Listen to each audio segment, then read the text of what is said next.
নমস্কার, কেমন আছেন সবাই? ময়নাস রেসিপিসে আপনাদের সবাইকে স্বাগত।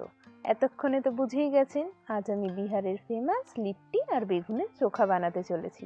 চলুন তাহলে শুরু করা যাক। ছাতুর পুর বানানোর জন্য একটা বড় কাপের 1 কাপ ছাতু নিয়ে নিয়েছি। এবার এতে 4 থেকে 5টা রসুনের কোয়া, অর্ধেক আদা কুচি, একটা পেঁয়াজ কুচি, 4 থেকে 5টা কাঁচা লঙ্কা আর কিছুটা ধনেপাতা কুচি করে দিয়ে দিয়েছি। এবার পরিমাণ মতো নুন, কিছুটা জোয়ান, 2 চামচ মতো আমের আচার আর কিছুটা সর্ষের তেল দিয়ে ছাতুটা ভালোভাবে মেখে নিচ্ছি।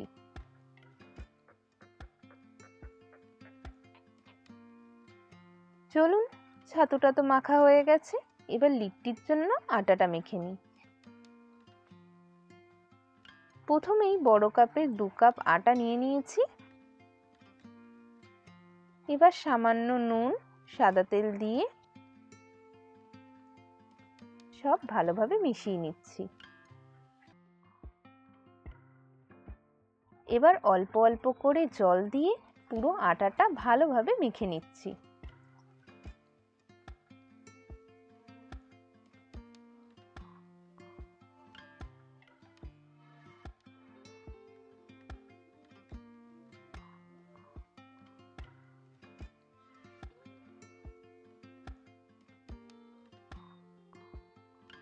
দেখুন, আটাটা তো ভালোভাবে মাখা হয়ে গেছে।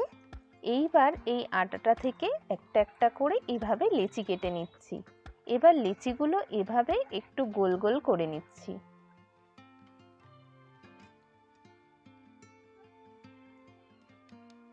এবার একটা লেচি নিয়ে আঙুল দিয়ে এভাবে কিছুটা বাটির মতো করে নিচ্ছি।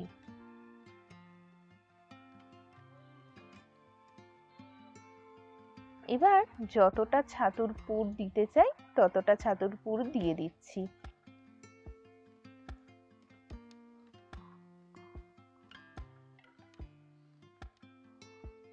এবার লেচির মুখটা এইভাবে মুড়িয়ে মুড়িয়ে বন্ধ করে নিচ্ছি।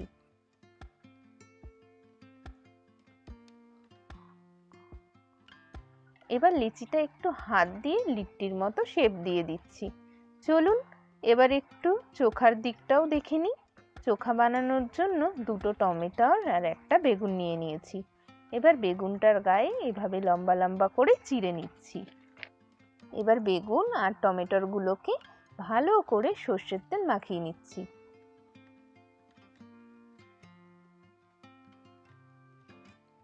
এবার এর মধ্যে কয়েকটা রসুনের কোয়া ভরে দিচ্ছি। চলুন, এই কাজটা তো শেষ, এবার এগুলো ভালো করে পুড়িয়ে নিই।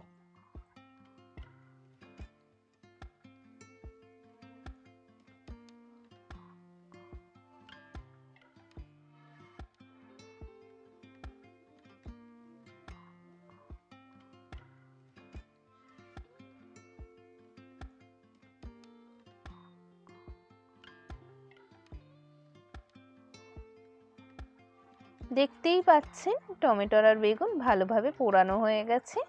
এবার এগুলো একটু ঠান্ডা হোক, ততক্ষণ চলুন লিট্টিগুলো পুড়িয়ে নিই। আমি এখানে একটা আপ্পাম মেকারে অল্প অল্প করে সাদা তেল ব্রাশ করে নিচ্ছি। এবার একটা একটা করে লিট্টিগুলো দিয়ে দিচ্ছি। আচ্ছা, আমার কাছে আপ্পাম মেকারটা ছিল তাই সুবিধার জন্য এটাই ব্যবহার করেছি। আপনারা চাইলে অন্য যে কোনো পাত্র ব্যবহার করতে পারেন।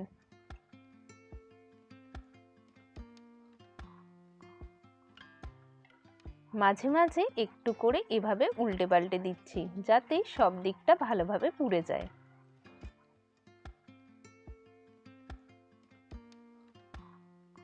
দেখতেই পাচ্ছেন লিট্টি তৈরি হয়ে গেছে। এবার চলুন চোখাটা মেখে ফেলি। টমেটোর আর বেগুনের পোড়া ছালটা ছাড়িয়ে এভাবে একটা চামচ দিয়ে মেখে ফেলছি।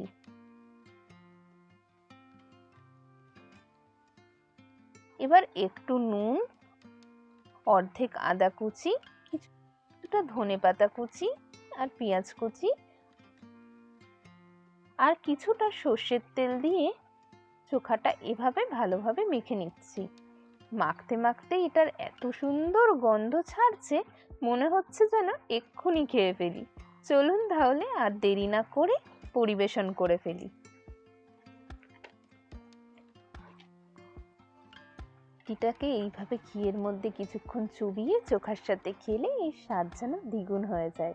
তাহলে আপনারাও বাড়িতে ট্রাই করুন, আর রেসিপিটা কেমন লাগলো আমায় অবশ্যই কমেন্ট বক্সে জানান।